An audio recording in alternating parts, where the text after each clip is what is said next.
Flesh and Blood is the greatest card game in the world, and I had the privilege of attending their first major event here in the UK, Pro Tour London.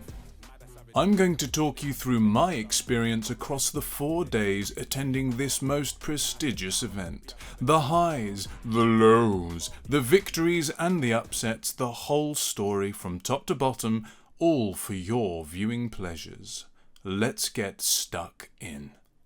First of all, what is Pro Tour London? Thanks for asking. It's only one of the most competitive card game events in the world, where professional players and hopeful aspirants come together from across the globe to put their skills to the test, for glory, cash prizes and clout beyond imagining. Alongside these main events come all sorts of special side events, merchants, prominent artists for signings, meet and greets with the creator himself, cosplayers and more. For me, this was my first time ever attending such an event, and so I was very excited. 2 major groups from my local fab community and many more stragglers attended, all part of our local team CBAS, the Cracked Bauble Appreciation Society, for whom I provided adorable team bracelets such as the one pictured in this tweet from the Fab socials. I myself had the pleasure of sharing the adventure and accommodation with 3 friends of mine. Also attending were my friends at Cup of TCG, experienced players hoping to make a name for themselves in the calling, an open entry tournament second only to the Pro Tour itself. My goals for the event? I decided that, since it was my first event of its kind, I wanted to enjoy the experience, win lots of prizes in side events, and do some trading without entering the main tournaments.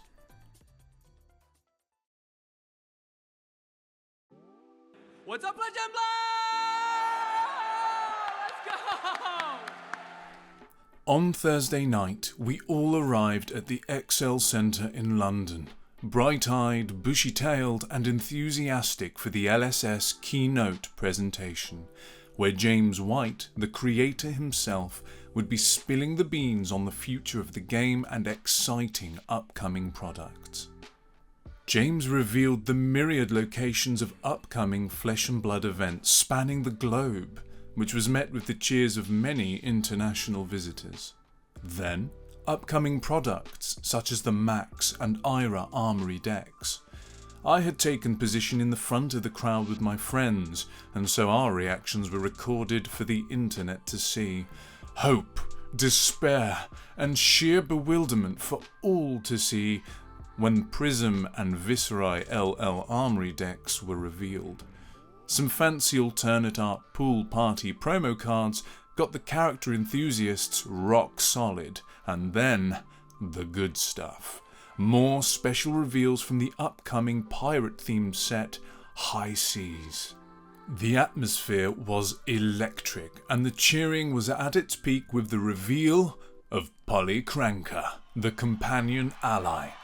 And Gravy Bones and stuff too, sure, but mainly the parrot. And the reveal that golden packs had a minuscule chance of containing treasured cards from James White's own personal collection. With the keynote concluded, we went for a meal with our extended group and prepared ourselves for a long weekend of playing Flesh and Blood. Friday was the first proper day of the event. The Pro Tour and calling events were due to commence on Saturday, so Friday was the last day for fun and whimsy before it got serious. I entered the double ticket event, one in which rewards are doubled, to attain the gorgeous London-themed exclusive Sink Below promo. This was the first of 3 events to attain my much-desired playset of them. The first event was 4 rounds of classic constructed with almost exponentially growing rewards for each win. I'm something of a character specialist. I only play Florian the Rotwood Harbinger, but I have some experience as a result. I made extremely short work of my opponents. First a Fang, then a Zen, and then a Levia. When my fourth and final game came against Victor, I was prepared to pivot to my special OTK Turtle game plan, but accidentally sideboarded in a large number of extra cards I did not intend to, and completely diluted my deck with rubbish. Bruh. I was dead before I could assemble the cards I needed to win an otherwise very grindy and difficult matchup. Despite this final loss, I came away even more confident than when I went in, certain I would win that matchup should it happen again. All I really wanted from the prize wall was the special cold foil rune chant in green, a badge of honour for me as a high-performing Florian player. In my foolishness though, I hoarded my tickets instead, hoping to see what I could attain by the end of the weekend. Little did I know that tragedy was approaching. I decided to spend the rest of my day checking out all the vendors and seeing what I could get my mitts on. I had become aware of the beautiful extended art promo versions of Germinate, a key card in my deck with beautiful art. And so I began scouting and even got my hands on a playmat featuring the same art. Getting to the traders was difficult though, as it was very busy. I decided to put off this process until most of the players were occupied during the main events. And so I had concluded the first part of my day chipper and cheerful, blissfully unaware of the anxiety and stress building among my beloved companions. Their testing had gone poorly, very poorly. A few of my friends had completely lost confidence in their decks after receiving a spanking in the constructed event, only a day before the real deal. Their smiles and optimism gone.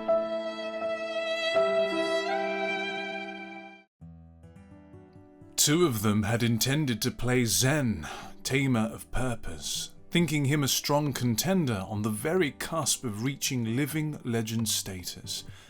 They had been shaken. One of them, Callum, decided to risk the last-minute pivot, changing to a borrowed Florian deck, having given up on Zen completely.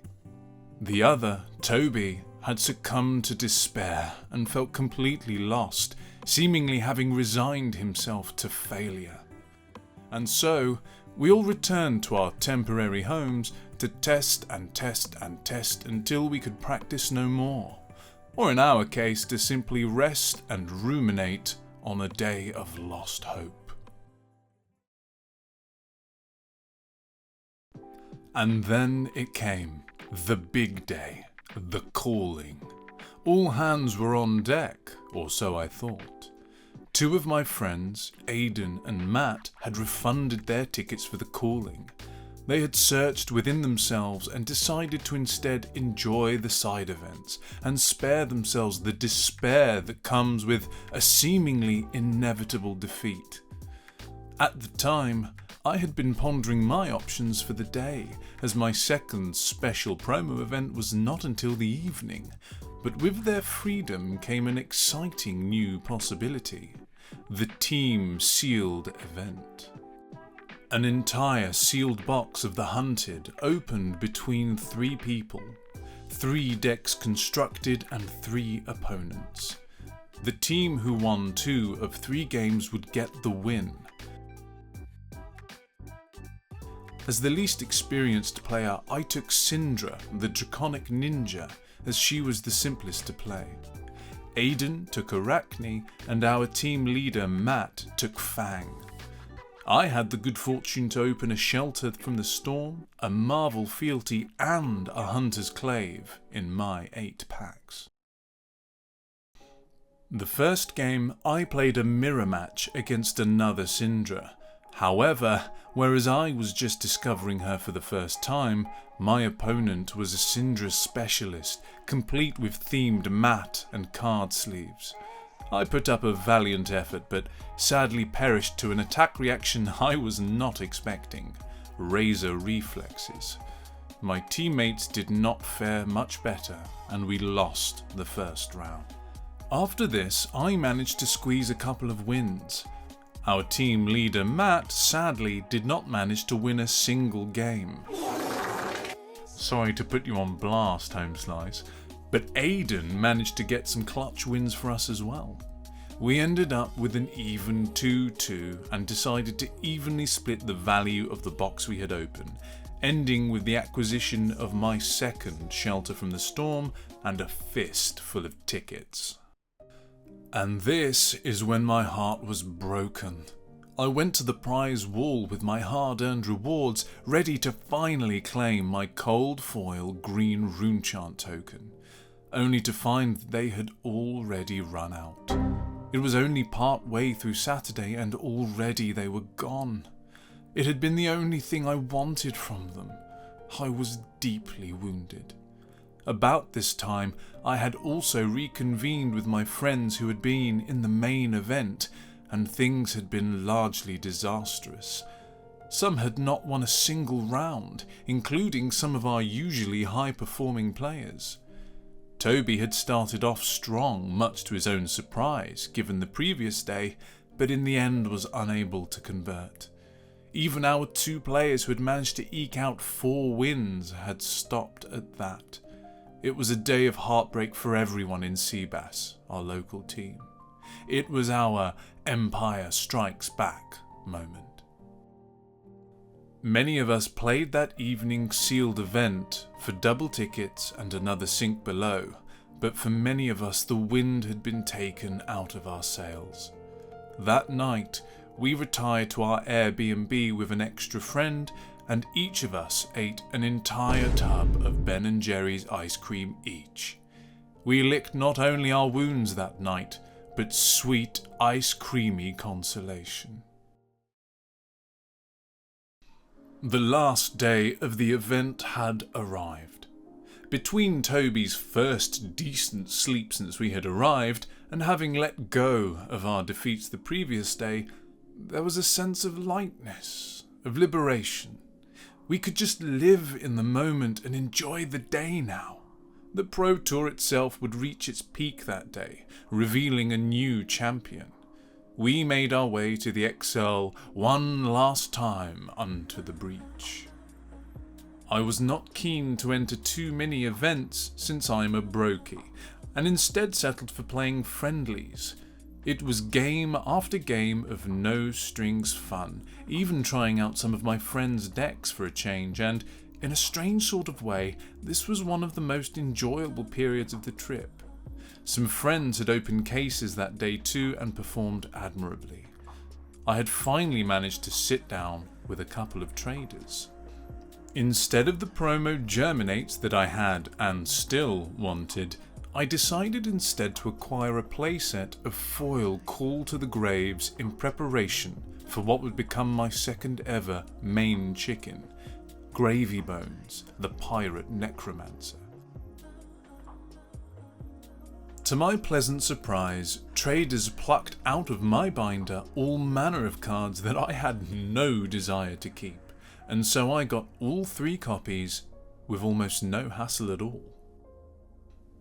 As my last event of the day approached, the third and final Sink Below promo event, it dawned on me that I still had nothing to spend my tickets on. The only thing I wanted was gone. I entered the last event, building a sealed Fang deck, and managed to scrape a couple of wins despite my lack of sealed experience. I used my winnings to purchase the Cold Foil marked token, which was a couple of 100 tickets dearer than the other promos. Although I anticipated it would have some monetary value, I felt wholly unsatisfied with it. As the event concluded, every soul in the hall rushed to get their last tickets and to raid what remained of the prize wall, which was very little. All the desirable booster boxes in English were gone. Most of the promos and special playmats gone.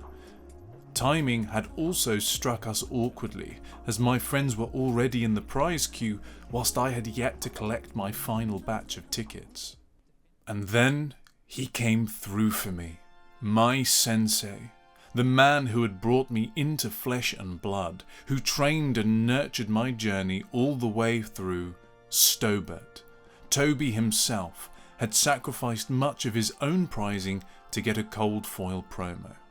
But not for himself. For me, his humble protege. He had chosen the cold foil embodiment of Earth token, a near second to the one I had desired. Though I had contributed what remained of my tickets to him, he had given all of his own to help make me happy after the disappointment of losing the Runechant token. He said it was in part to thank me for organising and arranging the trip for our whole group and keeping our rowdy youngsters in line. I was touched by the gesture. Having collected the last of my tickets, I entered the queue one last time and got for him the only thing left of interest to him, the Life playmat, perfect for both of his Earth Hero decks. At this stage the supply had all been but pilfered. My friend Alex traded all that remained of his tickets in for only a few meagre Boulder deck boxes, but thanks to the team effort, I had come away happier than I expected. The journey home came with a sense of relief. Everyone had had at least a good time, and I had had an excellent one. I had played well, attained a great deal of treasures and loot, and best of all, I felt I had bonded even more with my local fab players. It was an emotional roller coaster from start to finish for all of us, but it left me deeply hungry for more, to begin my own competitive journey in earnest. Pablo Pintor had won the Pro Tour, becoming the first player in Fab history to win 2 Tier 4 events, solidifying himself as the undisputed greatest player in the world.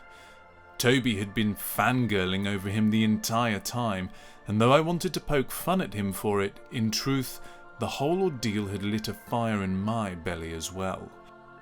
It was as if Pablo had declared the existence of the One Piece, had set the ultimate bar for a Fab player, and launched the rest of us out into a great new era of flesh and blood. If there's one takeaway that you, dear viewer, can take away from this silly story of mine, it's this. Flesh and Blood has the greatest gathering of the greatest players in the world, and it is waiting for you, like I did, to come and taste the fun for yourself. Adventure is always around the corner, and you won't regret going to see it all for yourself. Your local Fab event is waiting for you. Long live Flesh and Blood.